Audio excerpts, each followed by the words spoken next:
জায়গায় পড়ে গেছি। ও আল্লাহ! আরে এটা তুমি কি কও? হ্যাঁ, 3 মাসের পথে তুমি একটু সাবধানে চলাফেরা করবে না? চক্কের মাথা খাইছিলা? হ্যাঁ, আরে এর আগের বারেও তো চুলার পারে পিছলা খায় পরে বাচ্চাটা নষ্ট করলা। আরে আম্মা, ব্যথা সহ্য করতে পারতেছি না। আমার হাসপাতাল নিয়ে যান আম্মা, আমি মরে যাইতেছি।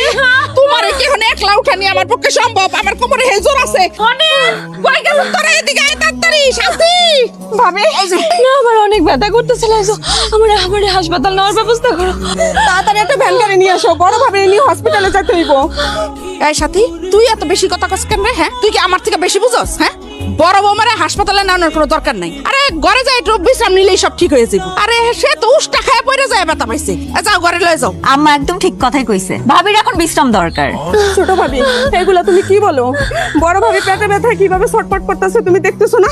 ভাবি আমারও মনে হয় আমার ঠিক কথা কইছে। এই যে আমার মিষ্টি বউটা মাথায় উষ্টা খেয়ে পড়ে যায়, আবার রেস্ট নেয় ঠিক হয়ে যায়। কিন্তু ভাই, আমি তো ব্যথা সহ্য করতে পারতেছি না। তোমরা কেন বুঝতেছো না?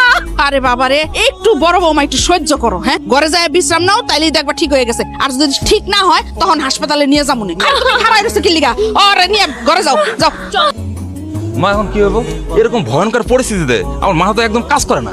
যা হওয়ার তাই হইব। তুই গঞ্জে যা ডাক্তারের কাছ থেকে বড় বৌমার লিগে ওষুধ লই আয়। হ্যাঁ, বড় বাইরে ফোন দিয়ে বিদেশে ক বৌমা পিছলা খাই পড়ে গেছে, এইবারের বাচ্চাটা মনে হয় নষ্ট হয়ে গেল। ঠিক আছে আম্মা, আমি ওষুধ আনতেছি। ঠিক আছে আম্মা, কাজ ঠিক মতো করছিল তো?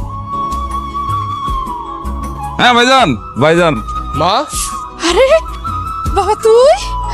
বাড়ির সবাই কই? সবাইরে ডাকো। আজকে আমি এর একটু ফয়সালা কইরাই যাবো। তুই কাউরে কিছু খবর না দিয়ে চলে আসলি। আমগরে খবর দিলে তো আমরা তোর এয়ারপোর্টে আনতে যাইতাম। আমি বিদেশ থেকে দেশে আইছি কি পিকনিক করার জন্য না। আমি আইছি আমার অনাগত সন্তানের বিচার করার জন্য। এইটা তুই কেমন কথা কইতাছিস বাবা? আগে সবাইরে ডাকো, আমি সবার সামনে সেটার বিচার করবো। মাথা তো গরম করিস না, মাথাটা একটু ঠান্ডা কর। তুমি মাথা গরমের কি দেখছো? মাথা গরম কারে কয় সেটা আমি আজকে দেখামু। এই বাড়িতে কি কেউ নাই নাকি? মনের সাথে এই তোরা কই রে? তোরা কি বাড়িতে নাই? সর্বনাশ, আজকে যে কি আছে আমার কপালে তা আল্লাহই জানে। তোদের ঘর থেকে বাইরেতে এত সময় লাগে? তোরা কি মইরা ভূত হয়ে গেছিলি? তুমি কাউরে কিছু না জানাই বিদেশ থেকে চলে আইছো? তুমি আমার এত বড় সারপ্রাইজ দিলা। তোরে আমি সারপ্রাইজ দিতেছি, অনেক বড় সারপ্রাইজ। তোরে আজকে আমি তালাক দিব। তোমার মাথা ঠিক আছে? আমি কোনো উল্টাপাল্টা কথা কইতাছি না, আমি যা কইতাছি সত্যি কথা কইতাছি। তোরে আমি তালাক দিব। তুমি এগুলা কি কইতাছো পাগলের মতো? আপনার পোলার একটু বোঝান না। কেউ কি তার নিজের অনাগত পেটের সন্তান রে? বাবারে, তুই মাথাটা একটু ঠান্ডা কর। এত গরম করলে তুইব না। আর আল্লাহ যা করে তা ভালোর লিগে করে। তুমি এসব কি কইতাছো? পরপর দুইবার। আমি তো কখনো কারো কোনো ক্ষতি করি নাই।